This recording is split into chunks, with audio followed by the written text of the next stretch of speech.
차렷. 인사. 안녕하세요. 안녕하세요. 자, 오늘은 중력 두 번째 시간이죠. 네, 우리가 지금 현재 배우고 있는 게 여러 가지 힘에 대한 단원을 배우고 있습니다. 힘의 종류는 총 4가지가 있는데 그 중에서 우리가 중력을 배우고 있어요. 그래서 중력에 대해서 지난 시간에 정의를 내렸고 중력에 관련된 이번 시간에는 중력과 관련된 여러 가지 용어들을 배워보도록 하겠습니다. 일단 첫 번째로 학습 목표를 한번 다 같이 읽어보도록 할게요. 오늘 배울 학습 목표 한번 읽어보겠습니다. 시작! 질량과 무게를 구별하여 설명할 수 있다. 네, 여러분들이 이번 시간이 끝나면 질량이 무엇이고 그 다음에 무게가 무엇이고 이 두 개를 서로 구별해서 사용할 수 있는 능력을 키우면 되겠습니다. 그래서 여러분들 질량과 무게를 중점적으로 생각해보면서 수업에 참여하면 될 것 같아요. 선생님이 이번 수업을 어떻게 진행할 거냐면 스스로에게 한번 질문을 하는 식으로 이 3가지 질문을 하면서 찾아가도록 할 거예요. 그래서 여러분들이 학습지에 적혀 있는 것처럼 먼저 한번 생각을 해보고 선생님이 수업 중간중간에 힌트를 계속 주면은 그 수정을 계속 해보는 거예요. 그렇게 생각한 것들을. 그래서 처음에 적을 때 연필로 적어야겠죠. 연필로 적어보면서 찾아가면서 마지막에 선생님이 나름대로 선생님이 설명을 해줄 거예요. 그래서 여러분들이 적었던 설명과 선생님이 설명한 설명이 일치하는지 찾아보는 수업 설계로 진행을 하도록 하겠습니다. 이해됐죠? 네, 핵심은 질량과 무게를 한번 이해해보는 전체적인 큰 흐름을 찾아가보는 시간이 되겠습니다. 그래서 우리가 스스로 질문해야 되는 게 총 3가지인데 우리는 왜 어떤 물체의 질량을 알아야 하는가? 질량을 왜 알고 있어야 되는가? 어떤 물체, 뭐 여러분의 몸이든 어떤 물질이든 물체든 의자든 뭐 여러 가지의 질량을 우리가 왜 알아야 하는가가 되겠고 두 번째는 우리는 왜 어떤 물체의 무게를 측정해야 되는가? 무게를 왜 측정해야 될까? 이겁니다. 질량은 알아야 하는 것 같고 무게는 측정해야 되는 것 같아요. 그래서 뭔가 차이가 있는 것 같고 한번 생각을 해보는 거예요. 그 다음 마지막으로 우리는 무게가 아닌 다른 방법으로 질량을 측정할 수 있는가에 대해서 한번 생각을 해보는 시간을 갖도록 하겠습니다. 전체적으로 이 3가지를 한번 찾아보는 시간을 갖도록 할 거예요. 자, 첫 번째 그러면 질문을 해야 될 것 같아요. 우리는 왜 물체의 질량을 알아야 하는가? 자, 물체에는 질량이 적혀 있는 것들이 생각보다 많습니다. 뭐 예를 들어 과자에 보면은 적혀 있어요. 여기도 270g 적혀 있죠. 맞죠? 그러면 이 g이라는 게 질량의 단위거든요. 그래서 270g의 질량을 가지고 있다 이겁니다. 왜 이렇게 적어놨을까 이거? 안 적어놔도 되는데 왜 적어놨을까? 그걸 왜 알려줄까 이거? 우리는 왜 질량을 알아야 될까? 생각을 해봐야 돼요. 단순하게 그냥 알아야 되는 거구나가 아니고 숨겨져 있는 무슨 의미가 있지 않을까 고민해봐야 돼요. 이제 그걸 적어봐야 되는 거예요. 한번 생각을 조금씩 해보세요. 조금씩 진행하면서. 그래서 여러분 적어봐야 되는 거예요. 연필로. 거기 적혀 있죠? 생각 쓰기에 적어보는 거예요. 우리는 왜 질량을 알아야 하는가? 일단 질량이라는 건 웬만한 물체에 다 적혀 있어요. 물론 질량이 안 적혀 있고 부피가 적혀 있는 것도 있어요. 부피가 적혀 있어요. 뭐 엑셀 같은 거는 부피가 적혀 있는데 그렇지 않은 경우는 질량이 적혀 있어요. 뭐를 의미할까 한번 생각을 해봐야 돼요. 자, 생각을 한번 열어볼게요. 봄이 되면 꽃이 쫙 핍니다. 맞죠? 아름다운 꽃이 알록달록 피어요. 너무 예쁜 꽃이네. 그래서 사람이 딱 좋은 자리에 딱 앉아서 쳐다보고 있어요. 근데 선생님이 이제 갑자기 궁금한 게 생깁니다. 이 꽃은 총 몇 송이일까? 궁금해져요. 그런 생각은 안 드나요? 그냥 아름답다?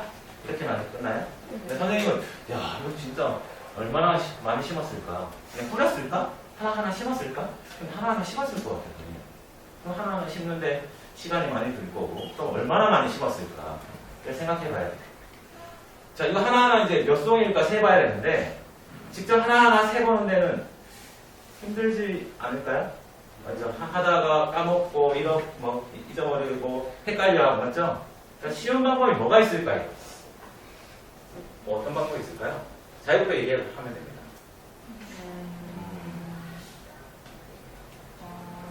뭐가 있을까요? 뭐가 있을까? 한번 생각해보세요.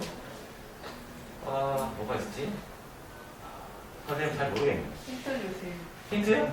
힌트는 여기서 없는데. 한번 생각을 해봐야 돼. 일단 생각 열기니까. 어떻게 꽃송이가 몇 송이인지 세어볼 수 있을까? 한번 생각을 해보세요. 네? 컴퓨터한테 시키면 돼요? 사진 찍은 다음에 이거 세워줘. 이렇게 인식하면 되겠네요. 그럼 컴퓨터는 어떻게 인식할까요? 어떻게 받아들이고? 어떻게 셀까요? 컴퓨터 하나하나 셀까요? 뭔가 단순하게 뭔가 작업을 할 것 같은데 그게 아마 여러분들한테 필요할 것 같아요. 한번 생각을 해볼게요. 우리는 왜 어떤 물체의 질량을 알아야 합니다. 이거 어느 메뉴판입니다. 맞죠? 메뉴판 가보면 이게 고깃집 같은데 고깃집에도 질량이 적혀 있어요. 맞죠? 몇 그램에 몇만 원, 몇 그램에 몇만 몇천 원 적혀 있어요. 맞죠? 질량을 왜 적어놨을까요? 생각을 해봐요. 양, 무게, 무게, 양, 누가 많은가, 적은가 알려주는 거죠? 또 비교를 해야 될 것 같아. 그래서 질량을 적어놨고, 질량의 의미는 그런 의미인 것 같아. 질량, 어떤 물질의 양을 의미하는 거야. 질량. 얼마나 많은가, 그런 의미인 것 같아. 얼마나 많은가. 근데 그 얼마나 많은가를 어떻게 표현할까, 이거. 한번 생각을 해봐야 돼요. 이 고기에 뭐를 알려줄까요? 고기의 이 질량을. 한번 생각을 해보면, 이 소고기 안에는 들어있는 단백질이라는 입자가 몇 개 있을까를 돌려서 물어볼 수 있을 것 같아요. 단백질의 양이 얼마나 있을까? 단백질이라는 덩어리가 얼마큼 들어있느냐? 얼마큼 들어있을까? 생각해봐요. 근데 너무 많을 것 같죠? 단백질이 너무 많아, 그렇지? 그래서 하나하나 다 세야 돼, 그렇지? 하나하나 다 세야 돼. 단백질 하나씩 단백질 덩어리를 하나씩 끄집어내가지고 하나씩 다 세야 될 것 같아요. 아까 꽃송이 세는 거랑 똑같을 것 같아, 맞죠? 그 방법이 아닌 것 같아. 좋은 방법이 아닌 것 같아, 맞죠? 그럼 약간 살짝 바뀌어서 구슬이 엄청나게 많습니다. 구슬이 몇 개 있을까요? 라고 이제 바꿔볼게요, 여기서. 어떻게 셀까요? 이것도 하나하나 셀까요? 하나하나 세야 돼요? 엄청나게 많아. 여기 꽉 차 있어요. 공간이 꽉 차 있어. 똑같은 상황이에요. 소고기 안에 들어있는 단백질. 저기 들판에 있는 펴에 있는 꽃의 꽃송이 있어요. 똑같은 상황입니다. 어떤 방법이 좋을까요?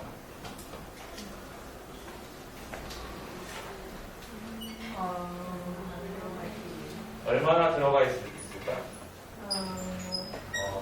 한번 생각을 해서 써보세요, 지금부터. 자, 지금 한번 써볼까요? 자기만의 생각을 한번 써보는 겁니다. 여기까지 힌트를 좀 더 나도 좀 더 줄 거예요. 일단은 어떤 방법이 좋을까? 우리는 왜 질량을 알아야 합니까?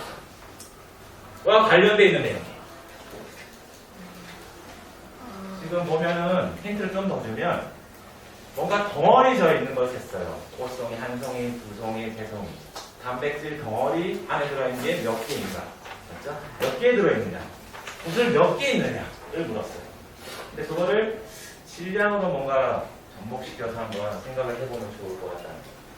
왜 질량을 공개했을까? 왜 질량을 알려줄까? 물체에는.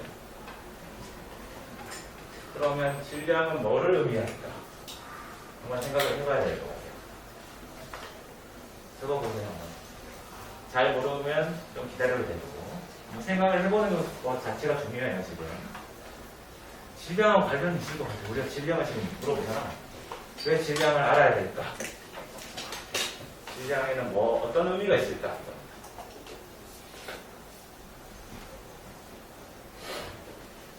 생각하고 있나요?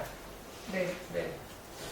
그래서 생각하면 이제 넘어가도록 할게요. 일단 계속 생각을 변형시키고 선생님이 힌트를 줄 때마다 지우고 다시 썼다 해보는 겁니다. 자, 그래서 질량이 뭔지 한번 생각을 해볼게요. 질량이라는 것은 교과서에서 쓰는 것처럼 물체가 가지고 있는 고유한 양이라고 적혀있어요. 질량. 그래서 어떤 물체, 물질의 양을 말합니다. 장소가 달라져도 변하지 않는다고 적혀있어요. 무슨 말인지 잘 모르겠구나. 장소가 달라져도 좀 외워야 되는 거구나. 이해를 해야 돼요. 맞죠? 장소가 달라져도 않는다? 그렇죠? 단위는 킬로그램 또는 그램. 아까 적혀있던 소고기가 몇 그램 적혀있는 거죠. 과자가 뭐 270g 적혀있는 것처럼 그램 써도 되고 킬로그램 써도 되고 지구에서 질량 1kg, 무게가 989.8N일 이거는 일단 나름의 생각해보고 질량에 대해서 한번 생각을 해봐야 됩니다. 우리는 질량을 왜 알아야 되는가? 이겁니다. 여러분 생각을 해봤나요? 구슬에 관련돼서 힌트를 한번 줄게요. 구슬에 관련돼서. 구슬에 관련돼서 힌트를 주면 이겁니다. 만약에 구슬 한 개의 질량이 4g이라고 한다면 구슬 전체의 질량이 400g이라고 해요. 그러면 구슬 몇 개일까요? 100개인가요? 네. 그래요? 그럼 구슬 전체의 질량을 알면 구슬이 몇 개인지 알 수 있나요? 네. 와, 그래요? 대신에 구슬 전체 질량을 알고 구슬 한 개의 질량만 알면 돼요. 구슬 한 개, 낱개 하나하나의 질량만 알고 전체 질량만 측정하면 얘가 구슬 몇 개인지 알 수 있죠? 방금 이것처럼. 그러면 다시 꽃송이로 넘어가 볼까요? 꽃송이로 한번 생각을 해볼게요. 꽃송이. 그럼 뭐뭐뭐 알아야 돼? 전체. 꽃송이 전체의 질량과 꽃송이 하나의 질량 알고 있어요. 소고기로 넘어가 볼까요? 소고기로. 단백질 한 개의 질량과 소고기 뭐 전체의 질량 측정하면 그 소고기 안에 들어있는 단백질의 뭐 개수나 몇 개인지를 알 수 있겠죠? 덩어리가 대략적으로 하면 맞나요? 그렇게 접근하면 될 것 같아요. 물론 꽃송이 다 뜯어야겠네요. 해보려면 다 뜯어야겠죠.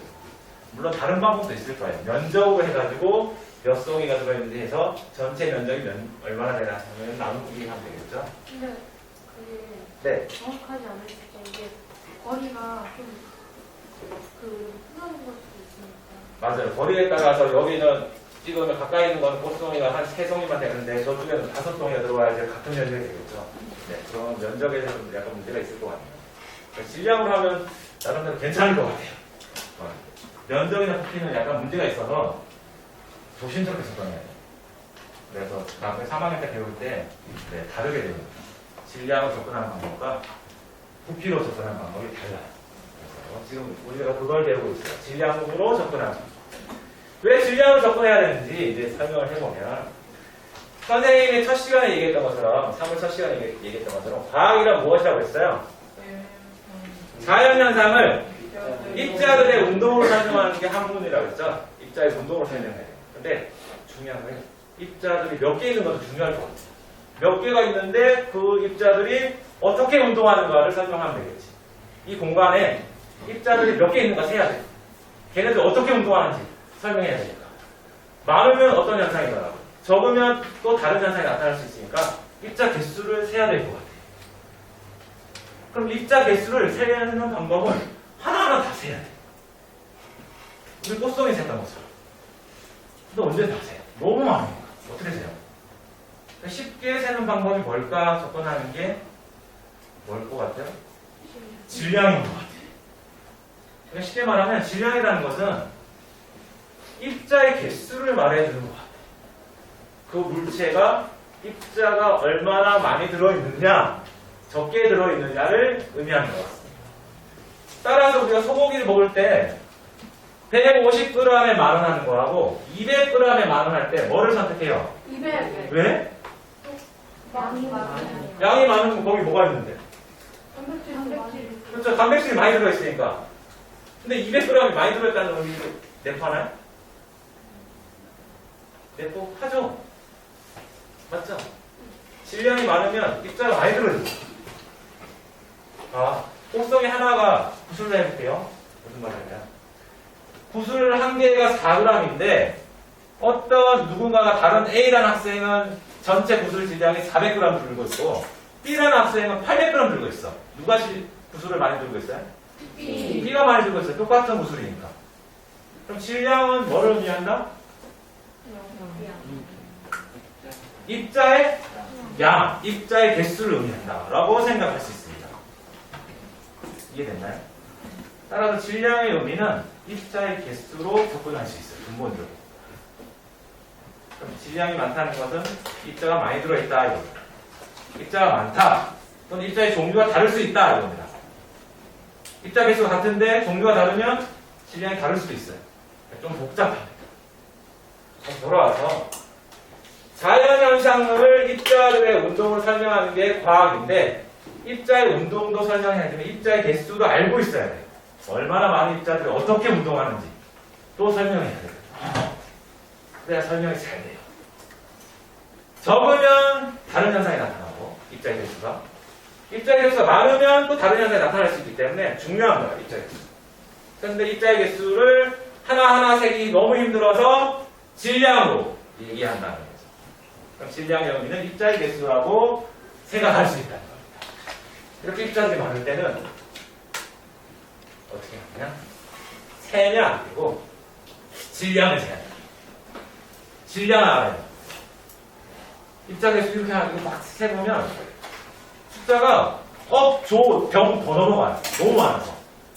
그래서 생략하고 줄이고 하나의 간단한 숫자로 표현하는 게 질량이다. 얘기할 수 있어요. 정말 잘 있어요. 그러면 선생님이 설명했던 내용을 한번 적어볼까요? 왜 어떤 물체의 질량을 우리는 알아야 합니까? 뭘까요? 우리는 왜 질량을 알아야 될까요? 그걸 써보세요. 지금 써보세요. 다시. 질량을 왜 우리가 알아야 될까? 어떤 물체에는 왜 질량을 적어줄까? 이겁니다. 내가 먹는 음식들은 왜 질량이 적혀 있을까? 그거예요. 이렇게 접근해야 돼요. 적어보세요. 틀려도 됩니다. 여러분들만의 언어로 쓰는 거예요. 왜 우리는 질량을 알아야 되고, 왜 물어봐야 되고, 그걸로 어떻게 이해를 해야 되는지 생각을 해봐야 돼요. 조금씩 뭔가 느껴지나요? 이해가 돼요? 네, 질량의 의미가 그런 의미예요. 단순하게 무겁다, 가볍다, 질량이 어떻다 잘 모르겠는데 입자의 개수로 접근할 수 있다 이겁니다. 그게 입자의 개수다 이러면 하면 안 되고 입자의 개수로 생각할 수 있다. 따라서 선생님이 생각하는 것은 이거예요. 그 물체를 구성하는 입자의 개수와 종류를 알기 위해서 우리는 질량을 알아야 된다. 내가 만약에 소고기 200g을 먹었으면 난 200g에 해당되는 입자가 내 몸에 들어온 거예요. 단백질일 수도 있고 탄수화물일 수도 있고 여러 가지 영양분이 들어온 거죠. 그런 입자 개수가 들어왔다는 겁니다. 더 많이 먹으면 더 많은 입자가 들어온 거지. 질량이 더 큰 걸 먹으면 더 많은 입자가 들어온 거죠. 내 몸에. 그렇게 생각을 해야 될 거예요. 실제로 그렇게 분석을 합니다. 인바디라는 게 있어요. 인바디가 뭐냐면 내 몸에 지방이 얼만큼 들어있는지 내 몸에 근육이 얼만큼 들어있는지 분석하는 거예요. 체중을 먼저 재고 그 다음에 조금 더 정확하게 분석하기 위해서 전류를 흘려요. 전기를 통하게 해서 얼만큼 전류가 흐르고 저항이 얼마나 되는지 분석한 다음에 알려줘요. 내 몸이 어떤 입자로 구성되어 있고 얼마나 많은 입자로 구성되어 있는지 분포, 비율로 표현해요. 내 몸을 100으로 했을 때 지방이 몇십 프로, 근육이 몇십 프로 비율로 표현해줍니다. 체지방 g도 나와요. 그래서 우리는 질량을 다시 돌아와서 질량을 얘기할 때 물체가 가지는 고유한 양이라고 하는데 여기서 고유한 양은 선생님이 생각할 때는 입자의 개수라는 의미로 입자의 개수와 종류를 의미합니다. 고유한 양 너무 막연하거든요. 고유한 양 이게 뭔가? 그래서 개수와 종류를 의미한다. 이렇게 접근하면 참 좋을 것 같습니다.